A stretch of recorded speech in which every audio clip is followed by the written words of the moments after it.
ओम शांति। आज 16 अप्रैल 2026 के बाबा के अनमोल मधुर महावाक्य सुनेंगे।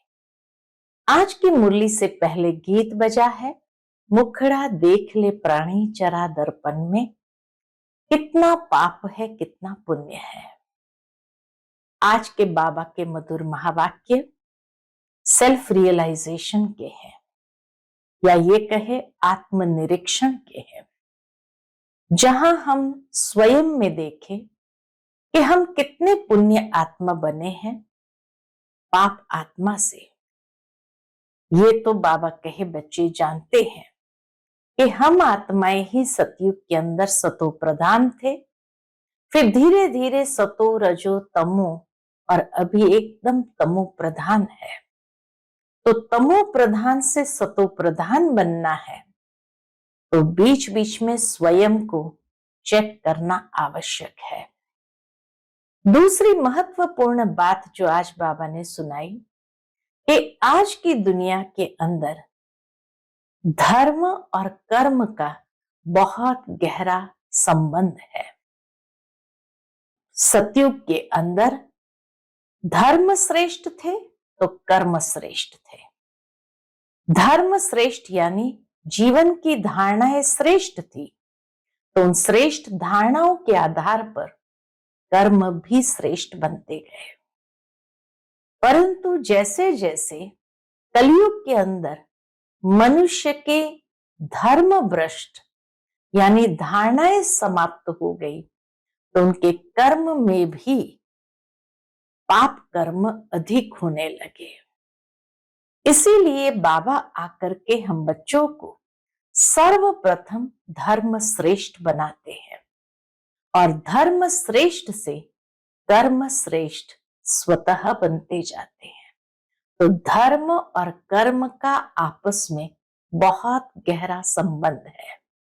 तो सुनते हैं आज के बाबा के अनमोल मधुर महावाक्य। ओम शांति।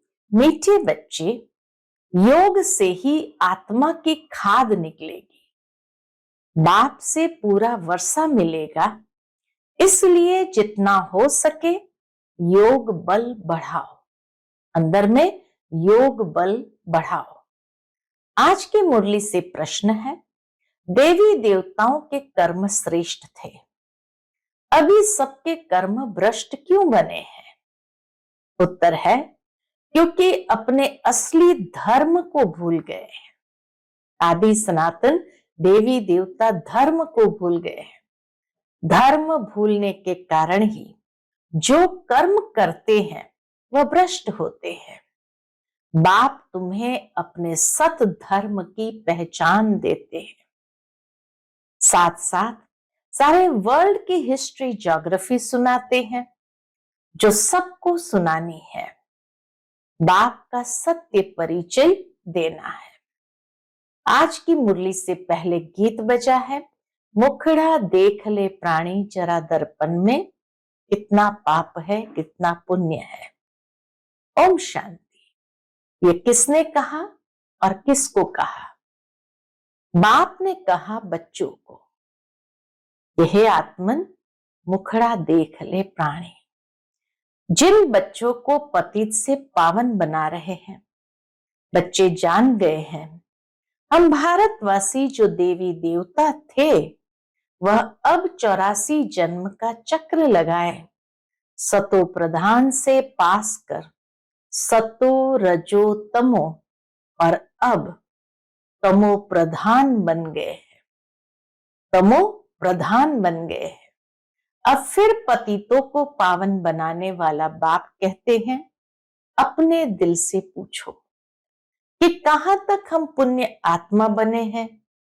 तुम सतो प्रधान पवित्र आत्मा थे जब यहां पहले पहले तुम देवी देवता कहलाते थे, जिसको आदि सनातन देवी देवता धर्म कहा जाता था।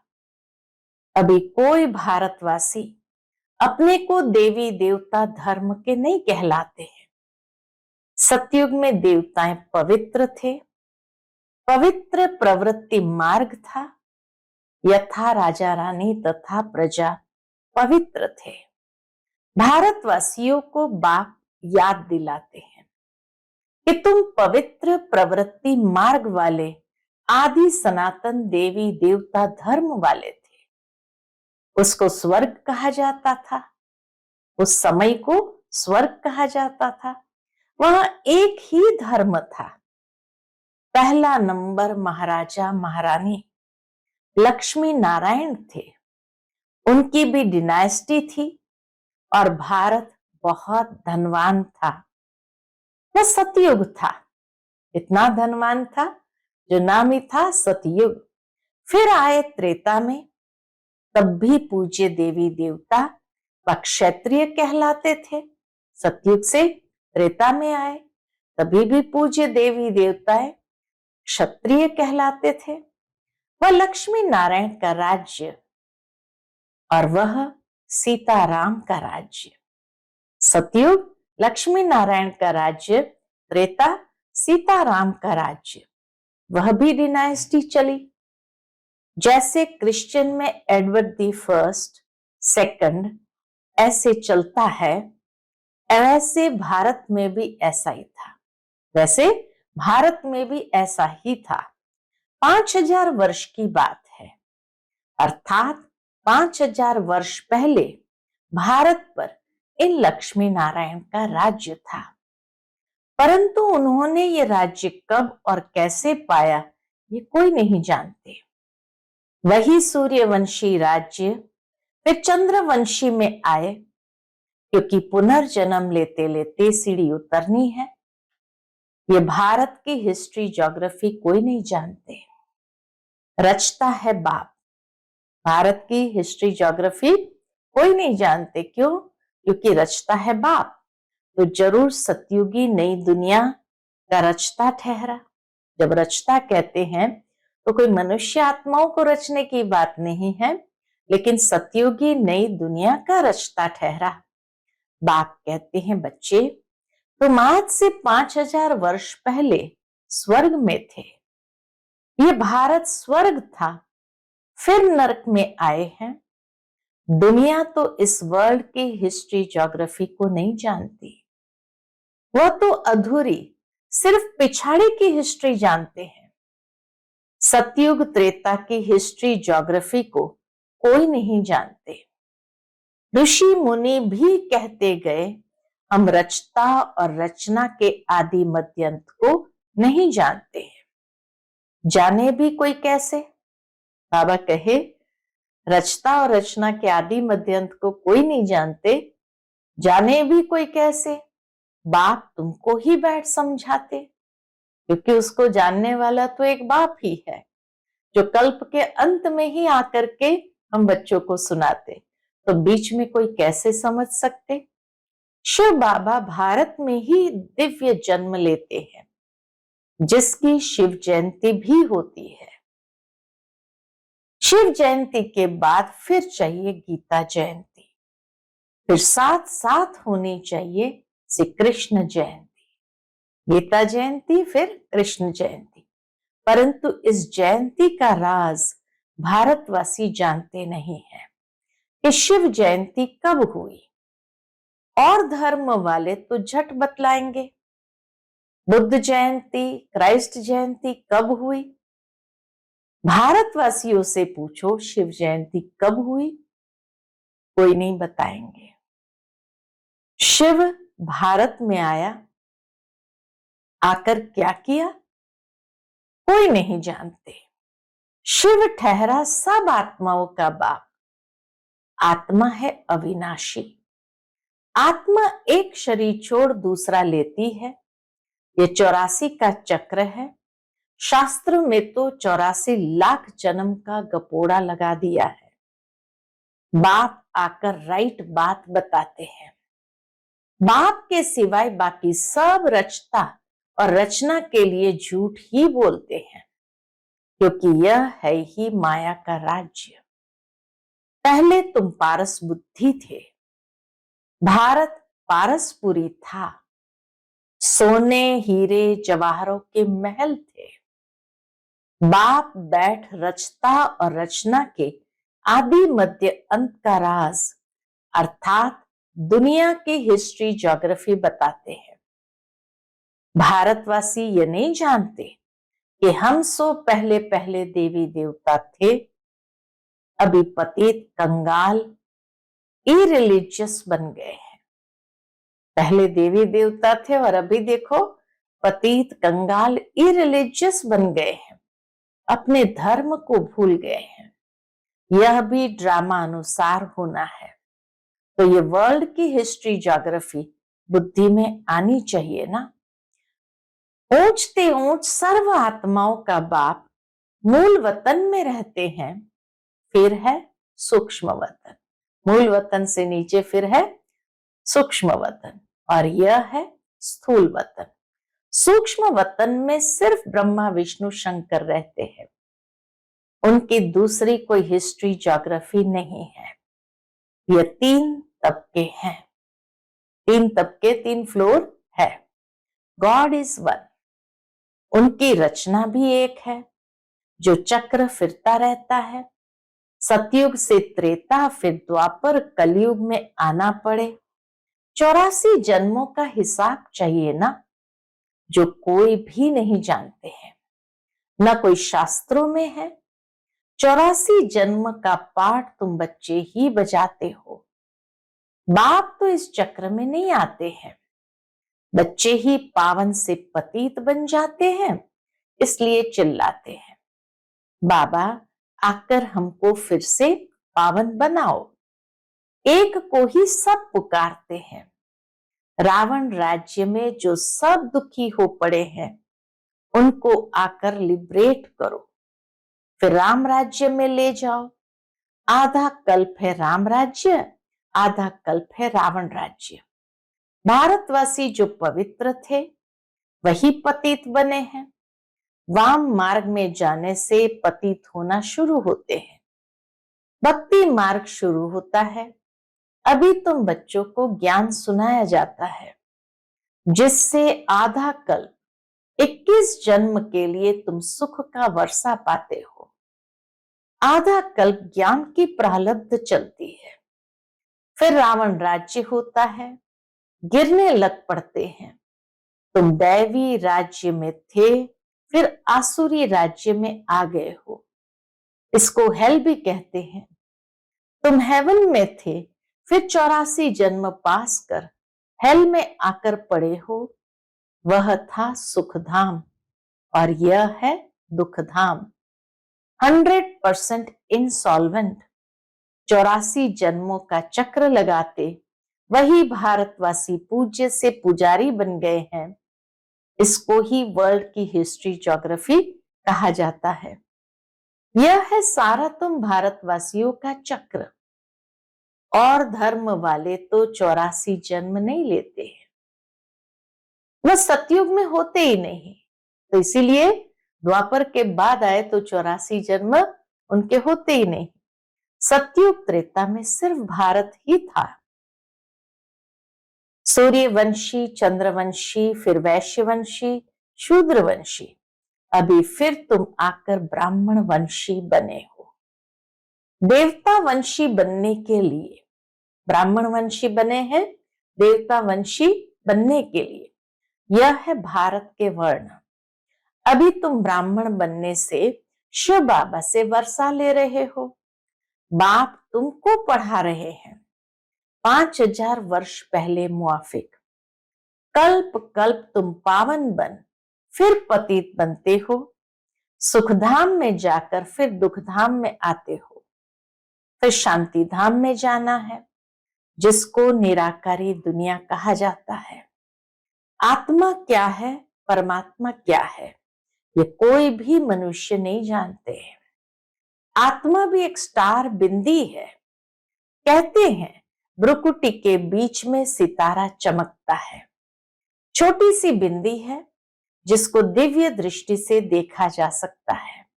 आत्मा को इन आंखों से तो नहीं देख सकते, दिव्य दृष्टि से देखा जा सकता है। वास्तव में स्टार भी नहीं कहा जाएगा, वास्तव में स्टार भी नहीं है। स्टार तो बहुत बड़ा है, सिर्फ दूर होने के कारण छोटा दिखाई पड़ता है। यह सिर्फ एक मिसाल दिया जाता है कि आत्मा स्टार मिसल है।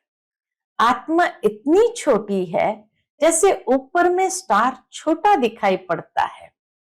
बाप की आत्मा भी एक बिंदी मिसल है। उनको सुप्रीम आत्मा कहा जाता है। उनकी महिमा अलग है। परमात्मा की महिमा अलग है, आत्मा की महिमा अलग है। मनुष्य सृष्टि का चैतन्य बीज रूप होने के कारण उनमें सारा ज्ञान है। तुम्हारी आत्मा को भी अभी नॉलेज मिल रही है। आत्मा ही नॉलेज ग्रहण कर रही है। इतनी छोटी बिंदी है। बाबा कहे आत्मा इतनी छोटी बिंदी, वो बाबा से अभी नॉलेज ग्रहण कर रही है। इतनी छोटी बिंदी में 84 जन्मों का पाठ नूंदा हुआ है, सो भी अविनाशी। 84 जन्म का चक्कर लगाते आए हो, इसकी एंड हो नहीं सकती। देवता थे, फिर 100 देवता बनना है। ये चक्र चलता आया है। बाकी तो सब है बाई प्लॉट।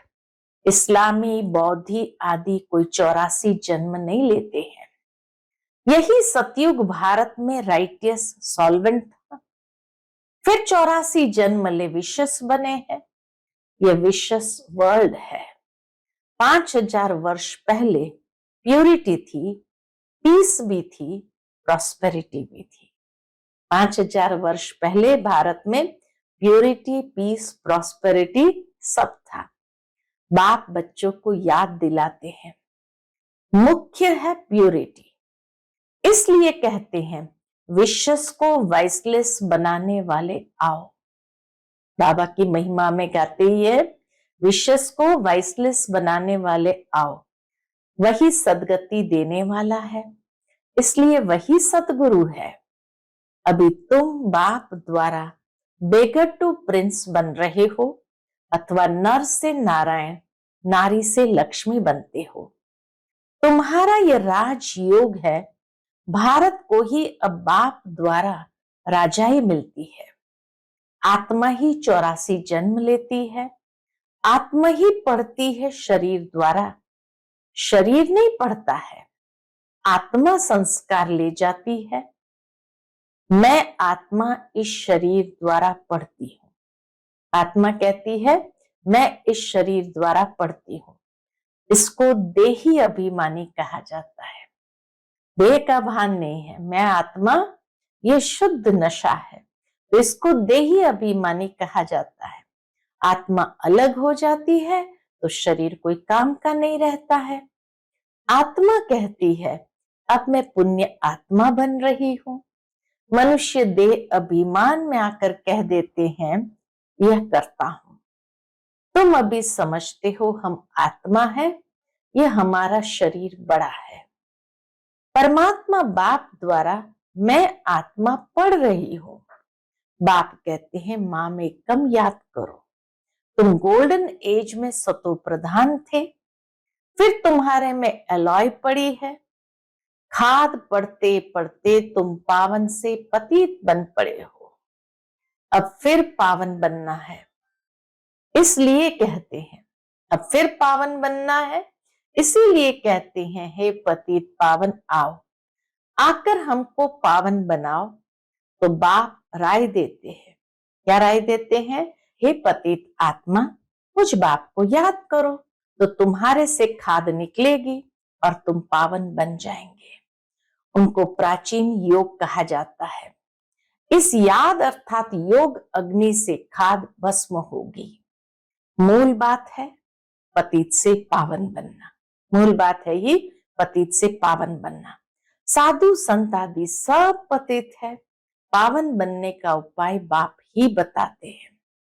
माम एकम याद करो, यह अंतिम जन्म पवित्र बनो।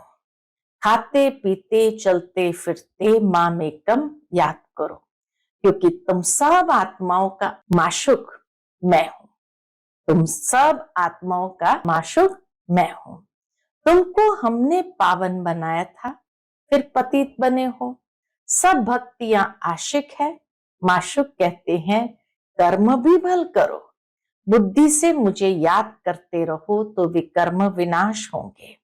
ये मेहनत है, तो बाप को याद करना चाहिए ना वर्षा पाने के लिए। जो जास्ती याद करेंगे उनको वर्षा भी जास्ती मिलेगा। यह है याद की यात्रा। जो जास्ती याद करेंगे वही पावन बन आकर मेरे गले का हार बनेंगे। सभी आत्माओं का निराकारी दुनिया में एक सीजरा बना हुआ है। उनको इनकॉर्पोरियल ट्री कहा जाता है, अर्थात निराकारी वृक्ष कहा जाता है। यह है कॉर्पोरियल ट्री यानी साकारी मनुष्य सृष्टि का वृक्ष। निराकारी दुनिया से सबको नंबरवार आना है, आते ही रहना है। झाड़ कितना बड़ा है। आत्मा यहाँ आती है पाठ बजाने। जो भी सब आत्माएं हैं सभी इस ड्रामा के एक्टर्स है। आत्मा अविनाशी है, उसमें पार्ट भी अविनाशी है। ड्रामा कब बना ये नहीं कह सकते। ड्रामा कब बना ये कह नहीं सकते, ये चलता ही रहता है। भारतवासी पहले पहले सुख में थे, फिर दुख में आए, फिर शांति धाम में जाना है, फिर बाप सुखधाम में भेज देंगे। उसमें जो जितना पुरुषार्थ कर उच्च पद पाए, बाप किंगडम स्थापन करते हैं, उसमें पुरुषार्थ अनुसार राजाई में पद पाएंगे। सतयुग में तो जरूर थोड़े मनुष्य होंगे। आदि सनातन देवी देवता धर्म का झाड़ छोटा है। आदि सनातन देवी देवता धर्म का झाड़ बहुत छोटा है, बाकी सब विनाश हो जाएंगे। यह आदि सनातन देवी देवता धर्म स्थापन हो रहा है, अर्थात स्वर्ग के गेट खुल रहे हैं। 5000 वर्ष पहले भी इस लड़ाई के बाद स्वर्ग की स्थापना हुई थी। अनेक धर्म विनाश हो गए थे। इस लड़ाई को कहा जाता है कल्याणकारी लड़ाई। अब नर्क के गेट खुले हैं, फिर स्वर्ग के गेट खुलेंगे। स्वर्ग के द्वार बाप खोलते हैं, नर्क के द्वार रावण खोलते हैं।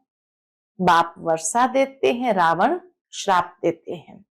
ये बातें दुनिया नहीं जानती, तुम बच्चों को समझाता हूं। एजुकेशन मिनिस्टर भी बेहद की नॉलेज चाहते हैं, सो तो तुम ही दे सकते हो, परंतु तुम हो गुप्त, तुमको पहचानते भी नहीं है, कोई पहचानते ही नहीं है। तुम योग बल से अपनी राजाई ले रहे हो। लक्ष्मी नारायण ने राज्य कैसे पाया सो तुम जानते हो। इसको कहा जाता है ऑस्पिशियस कल्याणकारी युग। सबसे कल्याणकारी यह युग है जबकि बाप आकर पावन बनाते हैं। श्री कृष्ण को तो सभी बाप नहीं कहेंगे, बाप निराकार को ही कहा जाता है। उस बाप को याद करना है, पावन भी बनना है। विकारों को जरूर छोड़ना पड़े। भारत वाइसलेस सुखधाम था, अब विशेष है, दुखधाम है। वर्थ नॉट अ पेनी है। ये ड्रामा का खेल है, यही ड्रामा का खेल है। कॉन्ट्रास्ट चलता रहता है, जिसको बुद्धि में धारण करके औरों को भी कराना है। अच्छा, मीठे मीठे सिकिलते बच्चों प्रति माता पिता बाप दादा का याद प्यार और गुड मॉर्निंग। रूहानी बाप की रूहानी बच्चों को नमस्ते। हम सब रूहानी बच्चों की रूहानी माता पिता बाप दादा को याद प्यार, गुड मॉर्निंग और नमस्ते। नमस्ते, शुक्रिया बाबा, शुक्रिया। आज की मुरली से धारणा के लिए मुख्य सार है। पहली पॉइंट, याद से पावन बन बाप के गले का हार बनना है। कर्म करते भी बाप की याद में रहे विकर्मा जीत बनना है। दूसरी पॉइंट, पुण्य आत्मा बनने का पूरा पूरा पुरुषार्थ करना है। देह अभिमान छोड़ देही अभिमानी बनना है। आज का बाप दादा का मधुर वरदान हम बच्चों के प्रति है, अपने बुद्धि रूपी नेत्र को क्लियर और केयरफुल रखने वाले मास्टर नॉलेजफुल पावरफुल भव। अपने बुद्धि रूपी नेत्र को क्लियर और केयरफुल रखने वाले मास्टर नॉलेजफुल पावरफुल भव। जैसे ज्योतिष अपने ज्योतिष की नॉलेज से, ग्रहों की नॉलेज से आने वाली आपदाओं को जान लेते हैं, ऐसे आप बच्चे इन एडवांस माया द्वारा आने वाले पेपर्स को परख कर पास विथ ऑनर बनने के लिए अपने बुद्धि रूपी नेत्र को क्लियर बनाओ और केयरफुल रहो।